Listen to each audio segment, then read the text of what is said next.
Welcome. Today we're jumping straight into a really interesting mobile suit, the RX-80PR-2 Pale Rider Cavalry from Mobile Suit Gundam Side Story, Missing Link. Absolutely. And what's great is we have the high-grade model kit released to look at, too. So our mission really is to dig into both the gunpla itself, this P-Bandai exclusive, and the story behind the machine. Exactly. We'll break down what makes it tick, both the plastic and the lore. Okay, let's start with the kit. It's P-Bandai exclusive. What does that mean practically for people wanting to get it? Right. So P-Bandai means premium Bandai. Generally, you're only getting these through Bandai's dedicated online stores, limited runs. Okay. The original Japan release was back in April 2021. But good news for US folks, there's a reissue slated for November 2025. And the price? In Japan, it was $2,420. That includes tax. The U.S. price for the reissue is set at $32. Gotcha. And it's the usual high-grade scale? Yep, it's a 144th scale kit, so it stands about 12.5 centimeters, which is roughly 4.9 inches tall. Part of the high-grade Universal Century line, the HGUC line. What jumps out at you visually with this kit? Well, the silhouette is definitely unique. They used a lot of newly molded parts for this cavalry version. Mm-hmm. And the head sculpt is quite, heroic looking. Dual V antennas. And that visor is a nice, clear, translucent blue plastic. And the backpack looks pretty beefy. Oh yeah, that's the high mobility unit. It's got 6 thrusters packed in there, plus 2 propellant tanks you can detach. Really screams high performance. The kit also has that cool feature representing the 80s system, right? It does. You get parts to swap out the visor, so you can display it in the normal state with the blue visor you mentioned, or switch to this intense-looking red visor for when Hades is activated. And those metallic stickers for the vents. Exactly, to simulate the overheating effect when Hades is running wild. A nice touch. Let's talk weapons. The Shekinah sounds like a beast. It really is. It's this massive composite weapon, integrates a giant Gatling gun and a mega beam launcher and micro missiles, all in one unit. Plus, it's got this cool physical power cable that actually connects from the weapon to the mobile suit's waist.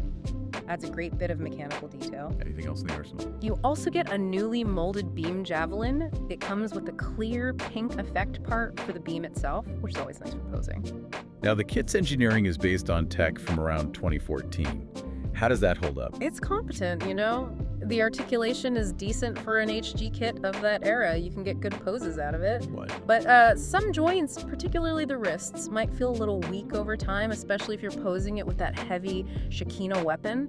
Stability could be an issue there. And color correction. Yeah, there's a reliance on stickers for some key color apps. Not unusual for HGs, but if you want it looking perfect, you'll probably want to break out the paints. Okay, let's shift from the plastic to the story. Where does the Pale Rider Cavalry fit into the Gundam universe? It's tied to the Earth Federation's secret Project Pale Rider during the One-Year War. This cavalry type was meant to be a more refined, potentially mass-producible version of the original Pale Rider prototype. And it borrows from some pretty advanced machines for its time. Definitely. You can see the lineage from units like the GM Sniper 2, the RGM-79 SP model, and even elements from the Gundam Go4 and Go5 units. They were pulling from top-tier tech. The core of it, though, is the Hades system. What exactly is that? Hades stands for Hyperanimosity Detect Estimate System. Think of it as an evolution of the earlier infamous exam system.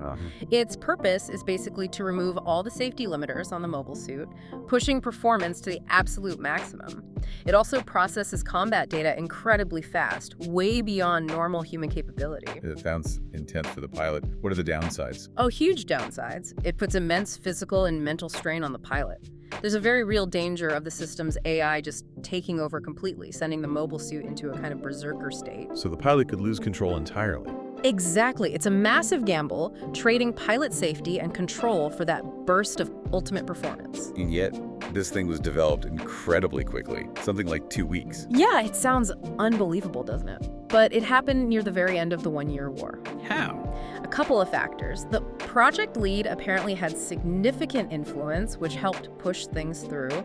But also, critically, they relied heavily on reusing and integrating existing proven technologies rather than designing everything from scratch. That sped things up dramatically. Well, this has been a really insightful look at the Pale Rider Cavalry, both the kit and its pretty dark backstory. It's a fascinating piece of Gundam lore and a pretty striking model kit. Absolutely. And if you found this deep dive interesting, please consider subscribing to the channel.